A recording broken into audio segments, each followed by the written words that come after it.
제가 최근에 한 다큐멘터리에 그 사냥꾼 이야기를 담은 영상을 좀 봤습니다. 침묵의 살인자 덫이라는 제목이었는데요. 사냥꾼이 어떻게 동물을 사냥하는가, 덫을 놓는 방법에 대해서 나왔는데, 동물들이 잘 다니는 길목에다가 뭐를 놓냐면 그 동물이 제일 좋아하는 먹이를 올려놓고 그 다음에 거기에다가 올무를 만들어 놓는 거죠. 그래서 늘 가던 길로 지나가다가 자기가 좋아하는 먹이를 발견하면 어떻게 됩니까? 대부분 덥석 집어먹으면 어떻게 되는 거예요? 덫에 탁 걸려드는 거예요. 그래서 이 올무에 딱 걸리면 그 다음에 빠져나가려고 계속 애를 쓸 때마다 더 조이죠. 조여가지고 완전히 꼼짝달싹 못하게 돼서 기진맥진해서 쓰러지게 되는 그런 사냥의 방법들, 덫을 놓는 방법을 봤는데요. 겉으로는 달콤한 먹이를 주는 것처럼 보이면서 실제적으로는 생명을 앗아가는, 생명을 해하는, 죽이려는 본질이 그 뒤에 숨어 있는 것입니다. 최근에 그 캄보디아에 많은 한국인들이 납치되어서 불법한 일들을 강요당하고 폭행당하고 감금당하고 뭐 이렇게 해서 일을 했다는 그 보도를 여러분들 봤잖아요. 참 마음이 무거웠습니다. 근데 보면 어떻게 그 자리까지 가게 됐느냐, 광고에 고수익의 일자리를 주겠다 이렇게 했다는 거예요. 그러니까 이렇게 많이 준다고? 혹해서 갔는데 사실은 도착하자마자 여권 다 뺏기고 납치돼서 감금되고 그렇게 불법한 일에 억지로 참여해야 되는 그런 일들 있는 걸 보면 참 우리가 순간적인 그 유혹, 순간적인 미혹을 탁 미끼를 물었을 때 우리를 망가뜨리려고 하는 이 세상의 이 올무들이 얼마나 많은지를 우리가 살펴봅니다. 살 빠진다고 약 드셔보셨어요?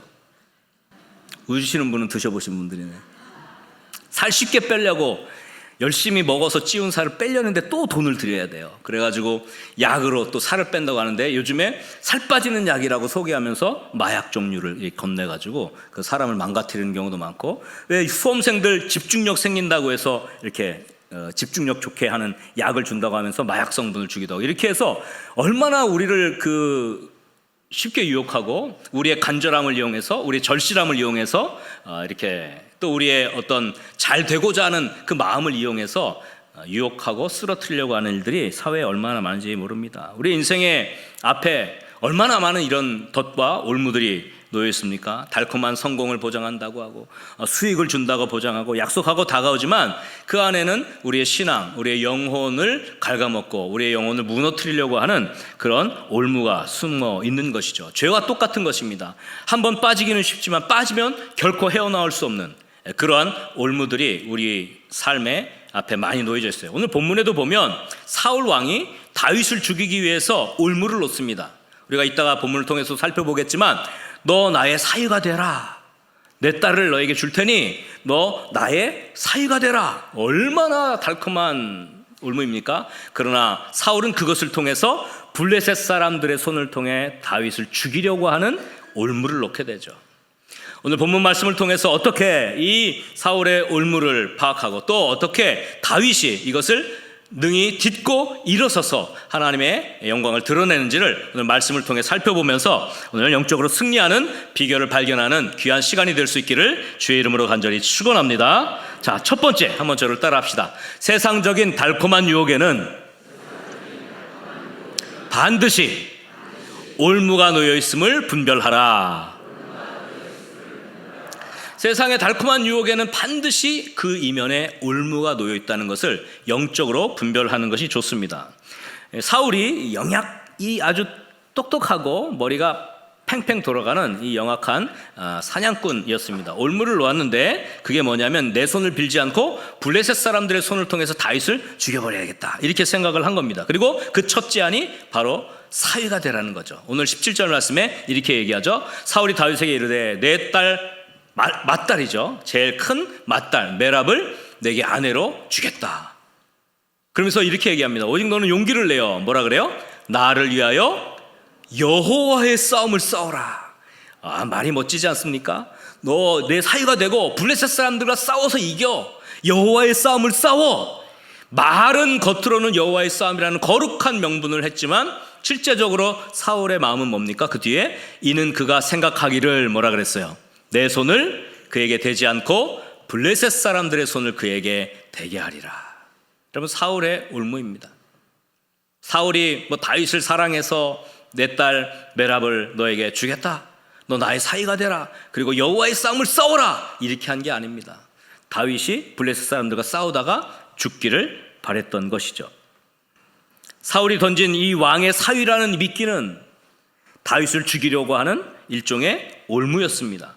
21절에도 보면 사울의 본심이 적나라하게 드러납니다. 21절 말씀만 볼까요? 스스로 이르되 내가 딸을 그에게 주어서 그에게 뭐가 되게 한다고요? 올무가 되게 하고 블레셋 사람들의 손으로 그를 치게 하리라. 사울의 속마음이에요. 사울이 다윗에게 이르되 내가 오늘 다시 내 사위가 되리라 하니라. 여기서 올무, 히브리 말로 모케시라고 하는 이 올무라는 단어는 유인해서 뼈를 으스러뜨리는 덫, 그것을 말하는 것입니다. 유진 피터슨 목사님이 이 부분의 사울의 언어를 타락한 언어의 타락이다, 이렇게 경고했습니다. 우리를 속이는 말들, 우리를 유혹하는 말들, 이 모든 것들이 타락된 언어라는 것입니다. 세상에는 정직한 언어와 신실한 언어가 많이 사라져가고 있어요. 타락한 언어들로 꽉 차 있습니다. 우리를 속이려고 하고 우리를 미혹하려고 하는 언어들로 가득 차 있어요. 여러분, 이 언어가 타락된 세대 속에서 우리가 바른 언어, 바른 말, 하나님의 바른 뜻을 분별할 수 있기를 주의 이름으로 간절히 축원합니다. 낚시꾼들이 물고기를 잡을 때 어떻게 합니까? 여러분, 낚시 좀 해보셨습니까? 낚시 잘 해요? 저는 낚시를 잘 많이 안 해봤는데, 예전에 군에 있을 때 우리 군종 목사님들 한 70명이 한꺼번에 배를 빌렸어요, 통째로. 그래서 서해 안에다 배를 띄워가지고 물고기 잡는 낚시를 배에 쫙 둘러서서 다 목사님들이 이거 하고 있는 거예요. 뭐냐? 베드로 체험. 153마리의 물고기를 누가 잡을 것이냐? 그래가지고 베드로 체험한다고 했는데 저 2마리 잡았어요. 2마리 잡았는데 어떤 분은 굉장히 많이 잡더라고요.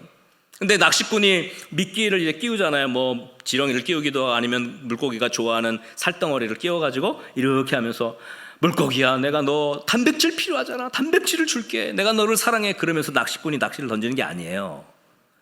요거 물어라, 내가 너를 탁 잡아 낚아챌 거야, 그렇게 한단 말이에요. 그 미끼는 사로잡기 위한 유혹의 방법일 뿐입니다. 세상도 마찬가지죠. 이것만 하면 대박 난다, 이렇게 다른 사람들 투자해서 이렇게 수익을 났는데 당신 그렇게 하면 당신만 뒤처지는 거야, 이렇게 해서 불안을 조장하는 겁니다. 그러니까 접근할 때 화려한 이 포장지가 있는데 그 속에 올무가 있는 거죠. 의도를 정확히 분별해야 됩니다. 사회를 떠들썩하게 취업 사기나 또 여러 가지 투자 사기로 많이 고통당하는 사람들을 우리가 많이 보았지 않습니까? 조금 투자해서 엄청난 수익을 준다는데 이건 마다할 사람이 어디 있겠어요? 그런데 여러분, 조금 투자해서 엄청난 수익을 얻을 거면 자기가 하지, 왜 남한테 하라 그러겠어요? 그런 것이 있으면 자기가 투자해서 대박 나면 되지 왜 남에게 하라고 하겠습니까? 일확천금, 노력 없이 거두는 부, 이런 것들이 어찌 보면 우리가 하나님 앞에서 성실하고 하나님 앞에서 정직하고 하나님 앞에서 신실한 것들을 무너뜨리게 하는 유혹과 올무가 될 수 있는 것입니다. 그래서 얼마나 많은 사람들이 헛된 것을 한다고 얼마나 많이 돈을 날려먹습니까? 그렇게 해서 까먹은 돈 어떻게 합니까? 차라리 그것을 하나님 앞에 귀하게 드려서 하나님 나라 사역을 위해서 사용했다면 얼마나 더 큰 은혜를 하나님께서 창고에 쌓을 것이 없도록 부으신다는 약속을 누리지 않겠습니까? 아멘입니까? 얼마나 더 가치 있게 썼겠어요. 그런데 우리가 너무도 쉽사리 많은 것을 허비하고 탕진해버리는 거예요. 아쉽죠, 아깝죠. 하늘의 보화를 쌓아두라고 그렇게 말씀했는데 우리는 이 땅에다가 헛된 데다가 쏟아붓고도 거두지도 못하고 손해보고 사람 잃고 돈 잃고 신앙 잃고 믿음 잃고 얼마나 인생이 피폐해집니까? 그 배후에 악한 영이 있는 것이죠. 물론 우리가 잘 부를 축적하고 하나님 나라를 위한 부자, 건강한 부자가 되는 것은 정말 중요하다고 생각합니다. 장기적으로 투자할 필요도 있겠죠. 그리고 장기적으로 우리가 이 재물을 어떻게 잘 활용할지를 우리가 하나님의 지혜를 받고 하는 게 중요합니다. 부도 여호와께로 말미암는 것입니다. 아멘입니까? 그러나 불의한 부는 하나님이 기뻐하시지 않는 거예요. 하나님을 신실하게 섬기며 하나님이 약속하신 하늘에 부어주시는 은혜를 우리의 삶에 누리고 간증할 수 있기를 주의 이름으로 간절히 축원합니다. 자녀들도 마찬가지죠. 세상적인 성공을 거두기 위해서 자녀를 잘 교육하는 부모들 많습니다. 그것이 우리에게 잘못하면 올무가 돼요. 너무 잘했는데, 자녀가 성공했는데 하나님을 떠나버린 거예요. 믿음을 갖지 않은 겁니다. 세상적으로 잘 되는 게 중요하죠. 그러나 믿음을 잃게 만들어서 되겠습니까? 부모가 세상적인 달콤한 성공, 그것을 위해서 달려가며 자녀를 키웠는데 결국은 하나님을 잃어버리고 하나님 곁을 떠나서 마음 아파하는 그런 일들이 얼마나 많이 있습니까? 부모가 신앙관리도 같이 해야 돼요. 제가 지난 주간까지 우리 특세 7년 동안 개근했어요. 여러분, 봄, 가을 이 7년 동안 개근했다는 건 아이들 대단한 거 아닌가? 물론 그 부모님들도 정말 하나님 앞에 자녀들을 올려드린 것이죠. 7년 동안 개근한 아이를 데리고 영국의 부흥지와 또 옥스퍼드, 캠브리지 이런 그 인류 세계 최고의 대학들 이런 데를 다 방문하고 왔어요. 가서 보고 들은 거 배운 것들이 있습니다. 여러분, 하나님 나라에 성공하는 놀라운 사람들을 키워내는 인재를 키워내는데 세상적인 지식과 세상적인 성공의 기준도 중요하지만 그러나 영적인 관리, 신앙적인 토대가 더 중요한 줄 믿으시기 바랍니다. 지난 주간 홀리게이트 스콜라에 제가 그 유치원이죠. 우리 유치원 7살 아이들이 이제 15명이 졸업을 해서 초등학교로 가게 되어서 제가 졸업식에 이제 교장이어서 참석하게 되었습니다. 제가 졸업식 축사 시간에 이런 얘기를 했어요. 미국에 가면 그 자이언트 세콰이어라고 키가 100m나 되는 큰 나무가 있습니다. 나무가 100m 정도 올라갔으니까 그게 얼마나 큽니까?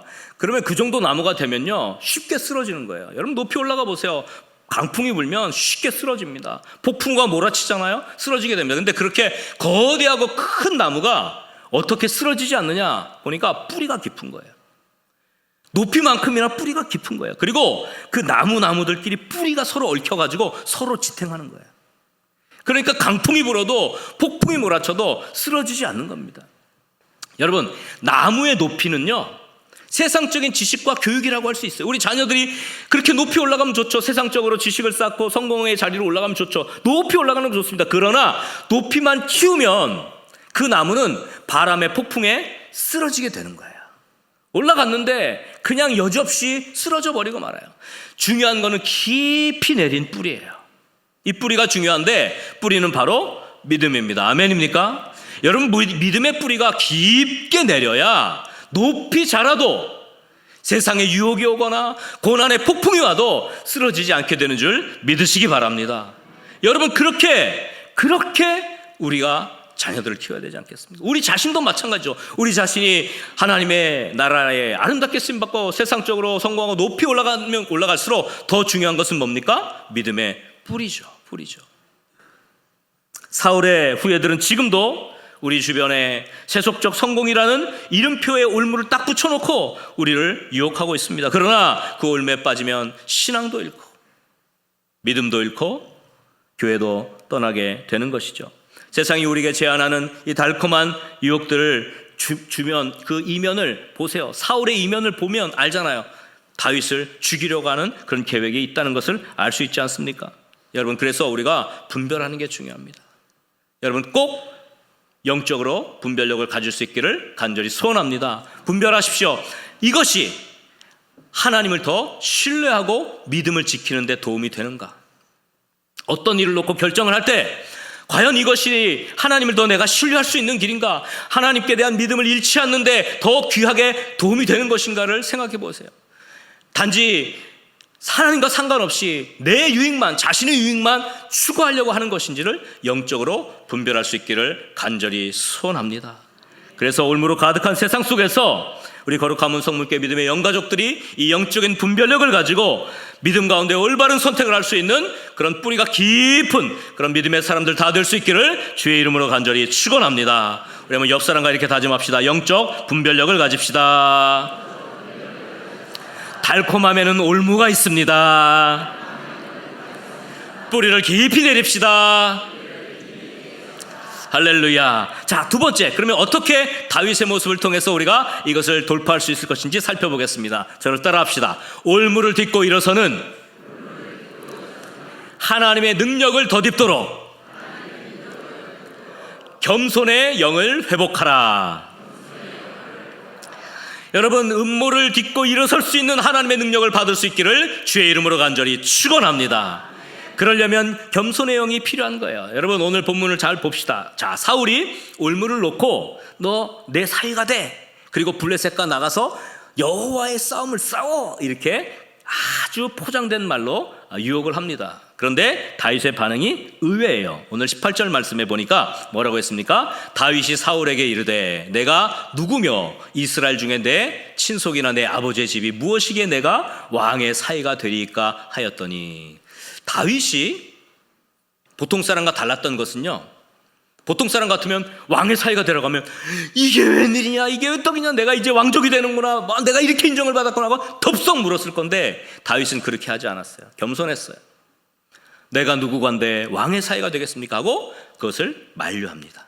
그래서 첫 딸 메랍은 다윗에게 시집 오지 않고 다른 사람에게 시집을 가게 돼요. 그런데 그 다음에 미갈이라고 하는 딸이 있는데, 그 딸이 다윗을 사랑하니까 다시 사위가 되라고 또 요청을 합니다. 그때에 다윗이 23절에 또 뭐라고 얘기하냐면, 23절 말씀, 자 뭐라 그래요?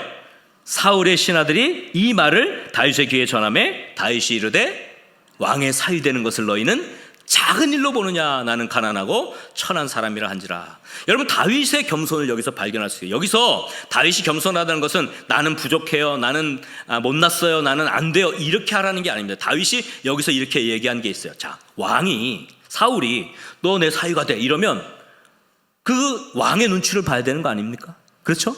왕의 제안을 누가 거절하겠어요? 그런데 다윗은 그 왕의 제안을 앞두고 그 왕의 눈치를 본 게 아니라 하나님께 뜻을 구하는 겁니다. 하나님의 뜻을 구하는 거예요. 하나님, 과연 이것이 맞습니까? 과연 이것이 하나님께서 원하신 일입니까? 여러분, 겸손함은 뭘 뜻하냐면요, 하나님을 경외하는 것을 뜻하는 겁니다. 아멘입니까? 겸손하다는 것은 그냥 내가 못났어 이렇게 자기를 낮추는 게 아니라, 겸손하다는 것은 하나님의 뜻이 무엇입니까를 먼저 구하는 것입니다. 아멘입니까? 다윗은 이 겸손의 사람이었어요. 늘 하나님의 뜻을 구하고, 하나님, 과연 이것이 하나님께 기쁨이 되겠습니까? 제가 왕의 사위가 되는 것이 하나님께 기쁨이 되겠습니까? 하나님을 섬기는 믿음에 도움이 되겠습니까? 다윗은 그것을 먼저 물었던 것입니다.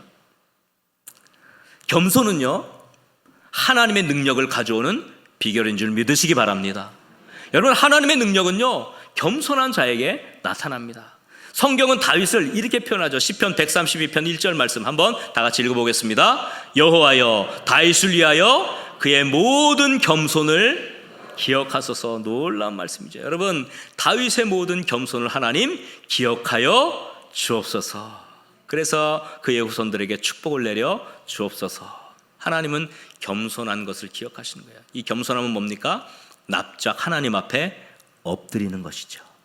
하나님 앞에 엎드려 간구하며, 주님, 주님의 뜻이 무엇입니까? 라고 주님 앞에 자기의 삶을 내어 드리는 것, 이것이 겸손 아니겠습니까? 다윗은 일평생 그렇게 살았습니다. 오늘 왕의 사위가 되라는 이 두 번의 제안에도 다윗은 그렇게 대답했던 것이죠. 그것이 올무를 뛰어넘는 능력이 된 비결이에요. 여러분, 주님 앞에 겸손하십시오. 아멘입니까? 여러분, 주님의 뜻을 먼저 물으십시오. 내가 왕의 사위가 돼 탁 덥석 붙잡을 수 있는 것조차도 하나님, 이것이 과연 하나님의 뜻입니까? 하나님의 기쁨이 됩니까를 물을 수 있는 다윗과 같은 겸손함의 사람이 되어서 하나님이 기억하실 수 있기를 주의 이름으로 간절히 축원합니다. 성경은 말씀하죠. 욥기 22편 29절에 보면 사람들이 너를 낮추거든 너는 교만했노라고 말하라. 하나님은 뭐라 그래요? 겸손한 자를 구원하시리라. 잠언 3장 34절에도 또 이렇게 말씀합니다. 진실로 그는 거만한 자를 비웃으시며 뭐라 그래요? 겸손한 자에게 은혜를 베푸신다 그랬어요. 아멘입니까? 잠언 22장 4절은 이렇게 말씀합니다. 한번 다 같이 읽어보겠습니다. 겸손과 여호와를 경외함의 보상은 재물과 영광과 생명이니라. 여기 겸손과 여호와를 경외하는 것을 같이 둔 이유는 제가 아까 말씀드렸듯이 여호와를 경외하는 것 이퀄 겸손이에요. 겸손하잖아요. 하나님 앞에 납작 엎드릴 수 있잖아요. 자기 뜻이 아니라 하나님 뜻을 구하는 사람은 여호와를 경외하는 사람입니다. 아멘입니까? 그런 사람들은 뭘 보상을 받습니까? 재물과 영광과 생명을 보상받는 거예요. 여러분 이 말씀대로 되어줄 수 있기를 주의 이름으로 간절히 축원합니다. 여러분 신약에도 잘 아는 대로 베드로전서 5장 5절 6절 말씀, 젊은 자들아 이와 같이 장로들에게 순종하고 다 서로 겸손으로 허리를 동이라. 하나님은 뭐라 그래요? 교만한 자는 대적하시되 겸손한 자들에게는 은혜를 주시느니라. 여러분 성경의 많은 곳에서 하나님은 겸손한 자들에게 은혜를 주신다고 약속했습니다. 그러면서 6절에 이렇게 말씀하죠. 다 같이 읽어보겠습니다. 그러므로 하나님의 능하신 손 아래에서 겸손하라. 때가 되면 너희를 높이시리라. 할렐루야. 하나님은 겸손한 자를 높이십니다. 사용하십니다. 여기서 놀라운 하나님의 역전이 시작되죠. 하나님의 능력이 이 겸손한 다윗에게 임한 겁니다. 사울의 올무를 딛고 뛰어넘을 수 있는, 일어설 수 있는 그런 힘을 허락하신 것이죠. 자, 사울이 올무를 놨습니다. 너 왕의 사이가 돼. 그래서 블레셋 사람 100명의 표를 가져와. 100명을 죽여. 100명과 싸우면 다윗이 못 이기겠지. 다윗이 싸우다가 죽겠지 그랬습니다. 25절에 그렇게 말씀했잖아요. 자, 25절에 사울이 이르되 너희는 다윗에게 이같이 말하기를 왕이 아무것도 원하지 않고 오직 왕의 원수의 보복으로 블레셋 사람의 포피 100개를 원하신다 하였으니. 사울은 뭐라고 생각한 거예요? 이는 사울의 생각에 다윗을 블레셋 사람들의 손에 죽게 하리라 함이라. 올무죠. 근데 다윗은 겸손하게 하나님께 묻고 하나님의 뜻을 구하고 이제 나아갑니다. 100개가 아니라 몇 개를 가져와요? 200개를 가져오죠. 27절 말씀이죠.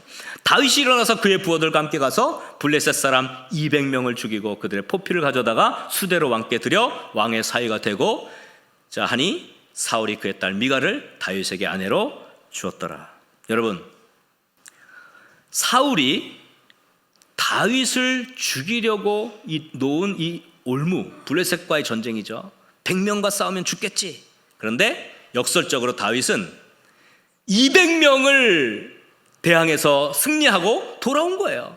그래서 다윗이 온 이스라엘 앞에서 하나님이 함께 하시는 용사이구나, 하나님이 함께 하시는 사람이구나를 공인받는 무대가 된 것입니다. 할렐루야.